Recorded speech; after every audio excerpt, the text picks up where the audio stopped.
Hello friends, today I will talk about how you can set up Eslint in your project and what are the benefits of Eslint, why you use Eslint, and how it makes your code more readable and more strict so that uh, it will be more scalable. So yeah, let's go to the step like how you can add this in your project. In the last video I talked about like what are the steps. I just go through.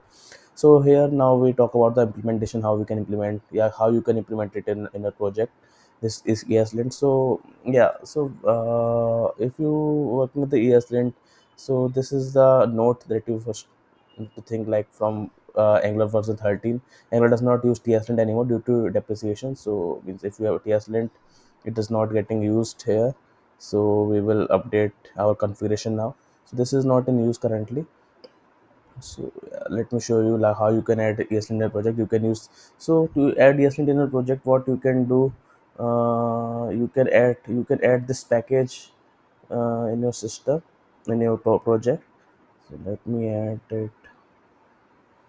So here, just copy this package. So this is Angular ESLint semantic package that we use. So firstly, go to the project. Let me go to the project first. Copy path. Go to the project. This is a project in which we are going to add. So currently, if you see in this package JSON, we do not have any ESLint. We cannot run nglint currently because we have do not have any linting tools. Now what you can do, you can just add the package here. Let me add it. So I just added a command on the doc. So here if you do this, it will add a package here on the project.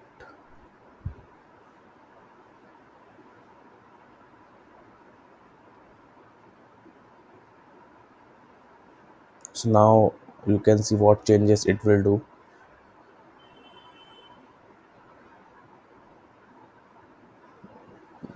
Yes, because currently I'm using Angular version 13, so it is taking that, it will take that 13 package.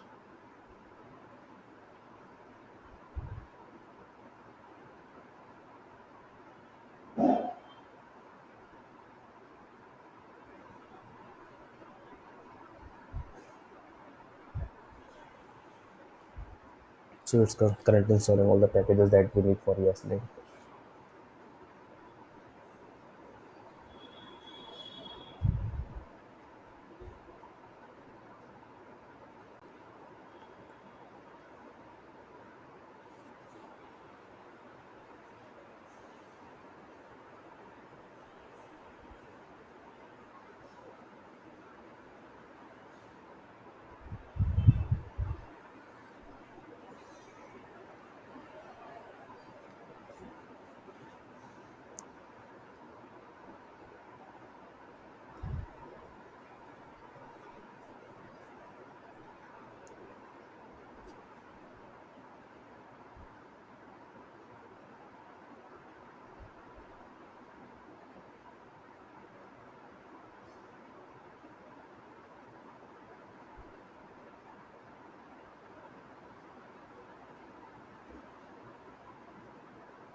So now if you see what it has done, it has added the package. So if you see here, the package will install and execute it.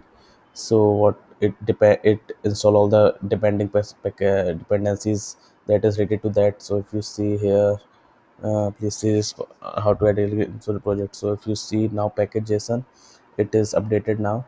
So if you see here ESLint, so if we will get all the packages that it need, all the dependency it is mentioned like what dependencies we need. So this is, these are dev dependencies, this is for development we are using.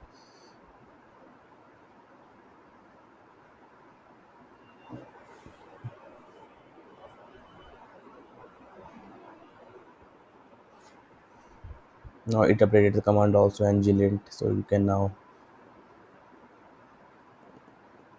run the lint here.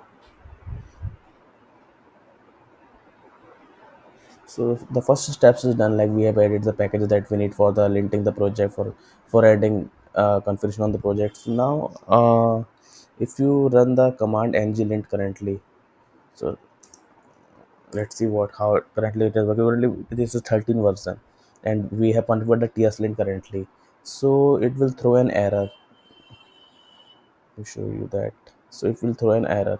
So how you can fix, because tslint is not is depreciated now, so how you can fix that? You can fix this with this command I'm adding in the so here what you need to run this command, you need to add the project name here. And how you can get the project name, let me show you. So from the angular json you will get the, so this is the project name that we have, virtual scrolling.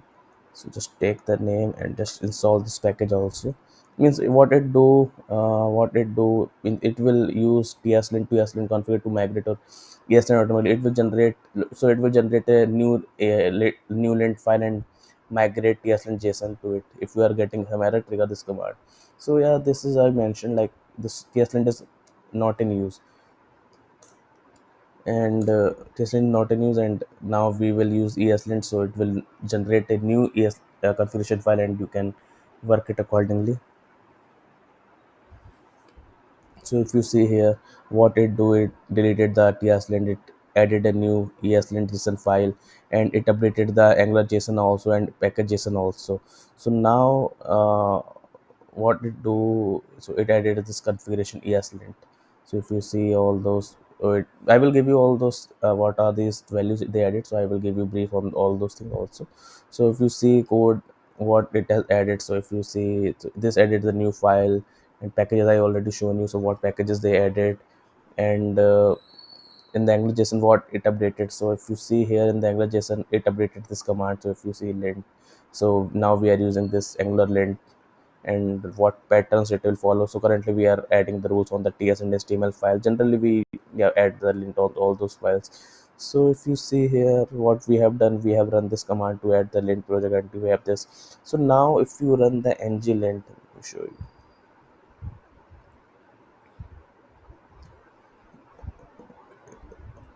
Now it will throw a warning or errors whatever we configured in our project.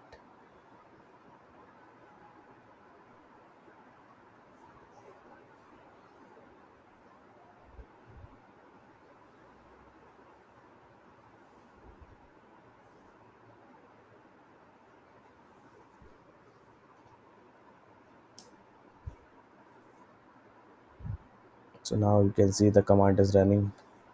Yeah. So now there is one error in our project, like the life cycle hook is missing, so we can fix that. So this is the problem it is showing. Yeah, you can fix all those things. So now it is working. Now let's understand what this file is about, eslint json. So what are the things in that? So as I mentioned, eslint json here. So if you see here eslint json, it has multiple key values pairs. And so here if I show you, so let's see what each key denotes. So this root, ignore patterns, override, what all those things. So I break down all those things and edit few lines on all those things, what these things, so that you can configure in the project accordingly. So this is basically, I told you, like it is a configuration file for eslint.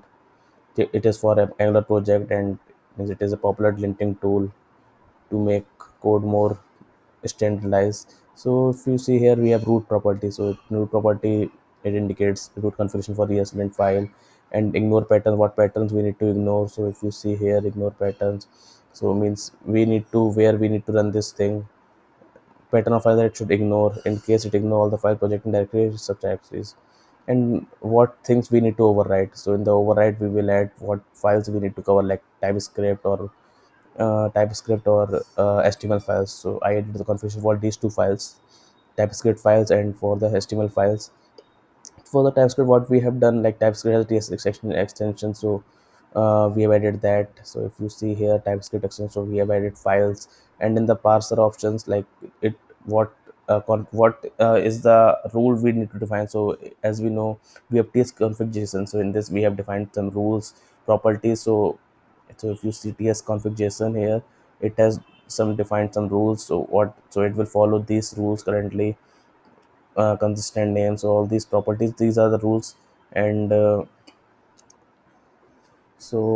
and another is extend property. Extend is basically, uh, if you see here, extend is what plugins we are using to uh, configure. So here we added the rules custom rule for hunting script files. So the rule enforces special selectors formats or selected Angular component prefix style type. So yeah, means these four are the main properties that we have: files, parser options, extents, and rules. And rules, if you see here, yeah, means what rules it will follow, what is the casing of the file, what are the component selectors name. Component selector is basically, as we know, like this component selector, like it should have app in every component. So all those things, so app basic. If it does not have app, then it will throw an error. So all those things we implemented here with this rule.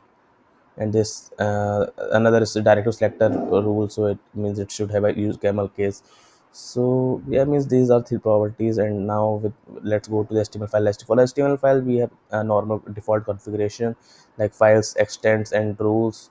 So like in files we have as.html and rule for angular template. So it will also lint the angular if there is any error in the template, then it will throw that. So, ESLint configuration LL for Angular project that uses TypeScript and HTML set up linting rules to ensure code quality. And so, as we like, so this is the main benefit of this ESLint to add in your Angular project, especially focusing on component direct setup while ignoring certain patterns in code, which help developer adhere to best practice in uh, development. So, and here, if you see here, I added the gist also. If you have gist in your project, so means if you want to ignore those files, so yeah, definitely we will want to ignore those. So just update the ignore patterns also accordingly. And yeah, means if you want to fix, like there are some issues that can be fixed automatically, so for that you can run this command. So here we just with the fixed flag we can fix all those common things.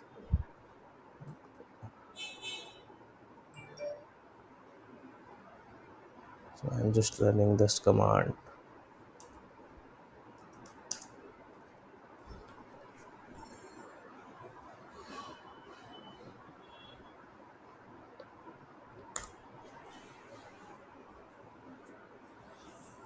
So means it will not fix this side life cycle. We need you manually need to update this thing, because means there are some things that you can like spacing, and some things we can fix with this ESLint tool, but not all these things through to here. So in this scroll component, the lifecycle hook. So what it do? So it is empty currently. So it will not fix that. Means you manually need to remove that thing. And yeah, as I mentioned, like you need to add the dist. So it's also intending this file that we do not need. So what you can do, you can add it in like uh, yes lint, ignore patterns, just do one thing. Whatever the folders you want, like this we do not need to lint. E2E we do not want to lint. So now let's run the command.